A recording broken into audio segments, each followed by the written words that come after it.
Up next on Conversations, artist Akiane Kramarik. I am completely self-taught.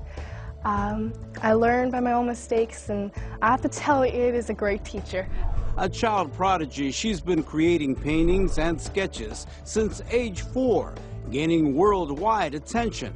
I think that's one of my keys to success is my family, my friends, my spiritual connection, and just the fans, really. She says her talent is from a higher power.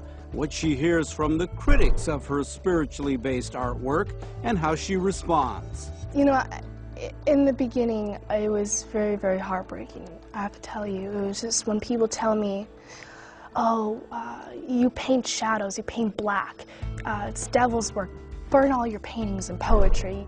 Artist Akiane Kramarik, next on Conversations. Local production and broadcast of Conversations at KCTS 9 is made possible in part by KCTS 9 members and by a major grant from the Floyd and Dolores Jones Foundation and by viewers like you. Thank you.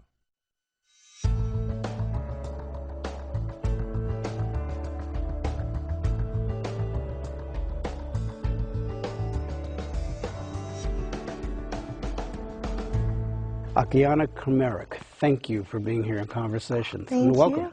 Thank you. It's just an honor. You're not that far away from home, actually. You're from Coeur d'Alene? Mm-hmm. Coeur d'Alene, Idaho. Just about an hour flight from here. Yeah, about 5-6 hour drive. But well, it's yeah. a very beautiful area there. Oh, so yeah. You were 15. Yeah, right now I am. Yes. So, okay, let's go back to when you started painting, when you started actually doing artwork. Oh, yeah. How old? Well, let me start by saying I grew up in a family who, well, was very supportive, but we did not believe in God. We did not go to church. We just did not pray. And when I was around 3.5, 4 years old, I started seeing these things, seeing these visions, and seeing these dreams of different worlds and different dimensions. But at the same time, we had no television, barely any books, and no newspapers, no radio, nothing. So when I actually explained some of these visions to my mom, it was such a surprise to her, and she's like, "Where did you get this information from?"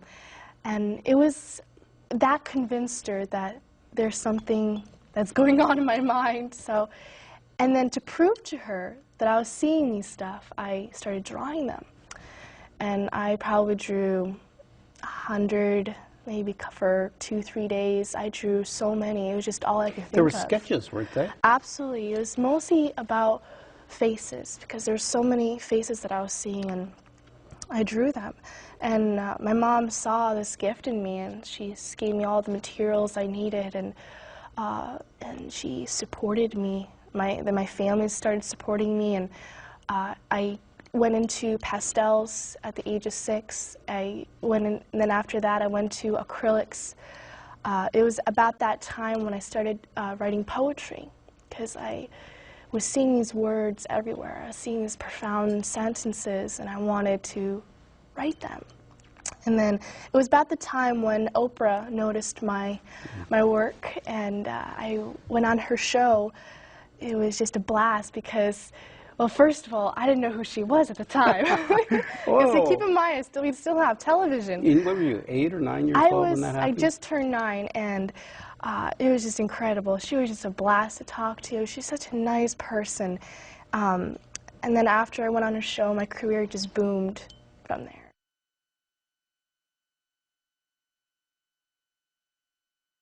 Let's step back and talk about these visions, because you said you were like 3.5, 4 years old. I mean, were you, would you get them as you slept? Were they like dreams, or would you hear voices? Would they happen during the day? What? I have to be honest with you, it was a mixture of everything.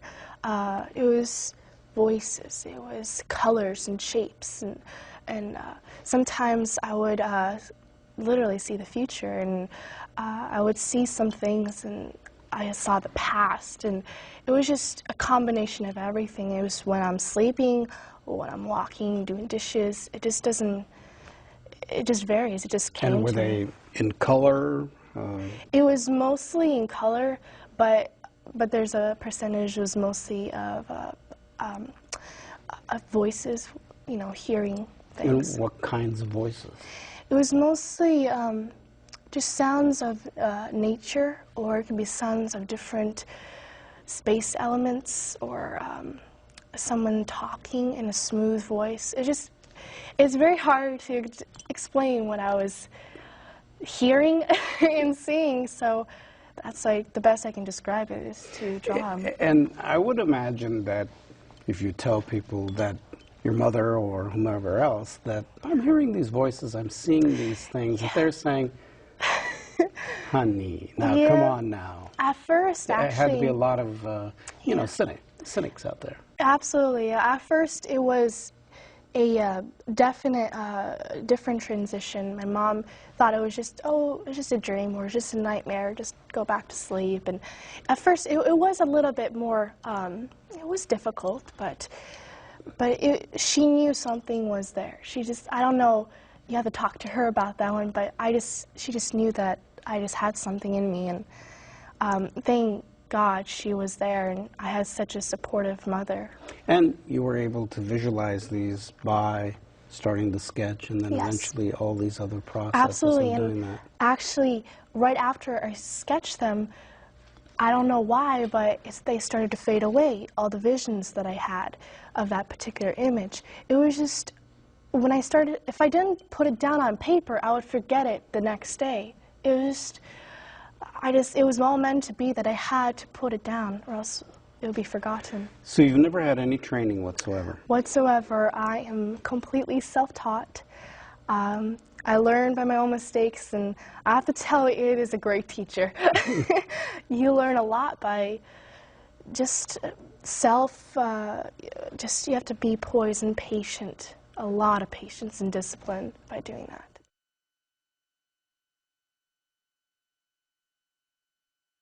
So tell me now about the process of creating a painting, because obviously you have gone from doing those sketches, which were of faces, and then at that age you were, what, 4 or so?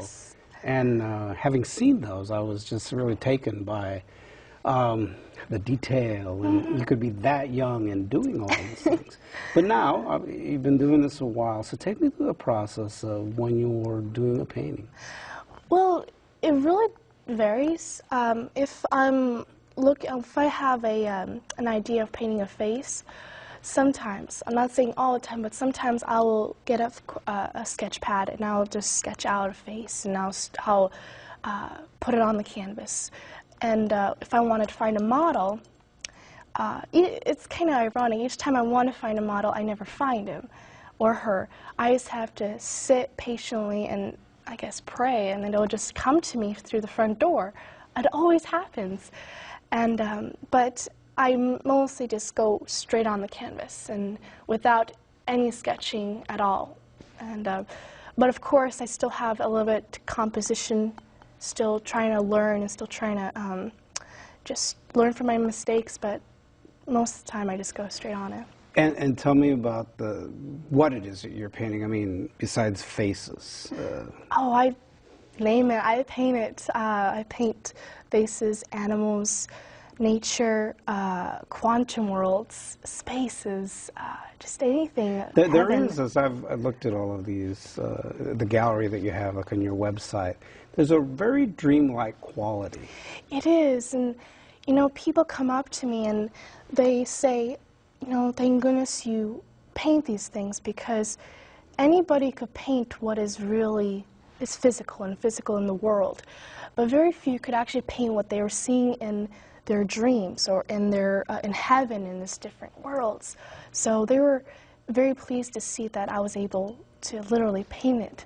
I have to tell you, it is extremely hard, because when I was, for example, painting the Supreme Sanctuary, it was an image, a scene that I experienced in heaven, and the colors were extremely different. It was completely opposite. They had no blues, no reds, no yellows. It was just completely opposite. And it's hard for me to describe to you, but it was, like I said, it was extremely hard for me to paint it, but I had to.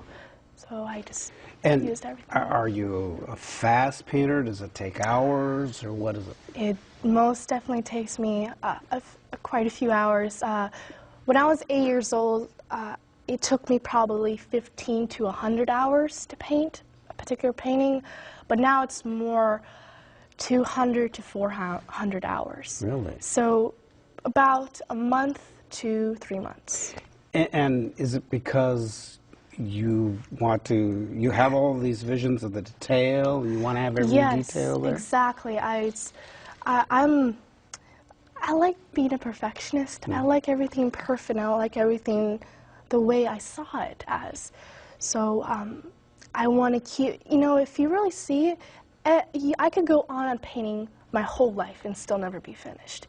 The details are just, it's limitless, but somehow I know when to stop. But yes, I want to keep going with the details. You did a self-portrait, which I understood sold for what, like $10,000? Yes, that was actually my first painting that I've sold, was $10,000 at the age of, I think it was 9.5, 10. And how long did it take you to paint that particular? That took me about 50 hours, somewhere around there, and considered I only painted for 2 to 3 hours at the time, but now I'm painting like 5 to 6. Did that come from a vision, doing your own self-portrait, or did you take a picture of yourself and say, okay, I'll try myself? Yeah, I did a little bit of experimenting there, but I mostly used a mirror just as a model, but since I didn't have any models at the time, I just used myself, but also I wanted to show people how I really communicate with